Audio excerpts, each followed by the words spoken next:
اللہ الرحمن الرحیم۔ دعائے مغفرت۔ یہ ظاہر ہے کہ روزگار قاضی الحاجات سے اپنے مقاصد کی طلبی میں اگر اپنے برادر مومن کو مقدم کیا جائے تو اس کی تمام آرزوئیں پوری ہوتی ہیں اور مقاصد دلی بر آتے ہیں۔ یہ دعا بھی اسی اصول پر مبنی ہے۔ اس کے الفاظ سے پتہ چلتا ہے کہ یہ دعا ناداری سے چھٹکارا، قرض کی ادائیگی، پریشانیوں کو دور کرنے، قید سے چھوٹنے، خوشحالی کے لیے بہت مفید ہے۔ بسم اللہ الرحمن الرحیم۔ اے اللہ، قبروں میں مدفون و بوسیدہ ہڈیوں والے مردوں کے دلوں میں مسرت کی روح پھونک دے۔ اے اللہ، ہر فقیر مومن کو غنی کر دے۔ اے اللہ، ہر بھوکے کو سیر و سیراب کر دے۔ اے اللہ، ہر ننگے کو لباس پہنانا۔ اے اللہ، ہر قرض دار مومن کے قرض کو ادا فرما دے۔ اے اللہ، ہر مضطرب اور پریشان کی پریشانی دور فرما۔ اے اللہ، ہر بھٹکے ہوئے کو گھر پہنچا۔ اے اللہ، ہر اسیر کو رہائی عطا فرما۔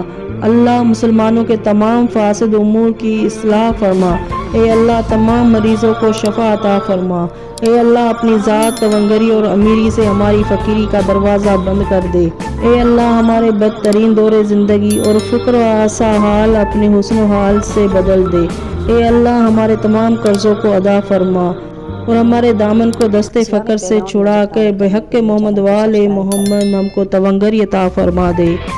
ہم اس لیے تجھ سے کہتے ہیں کہ بس تو ہی ہر چیز پر قادر ہے۔ اللہم صلی علی محمد وآل محمد۔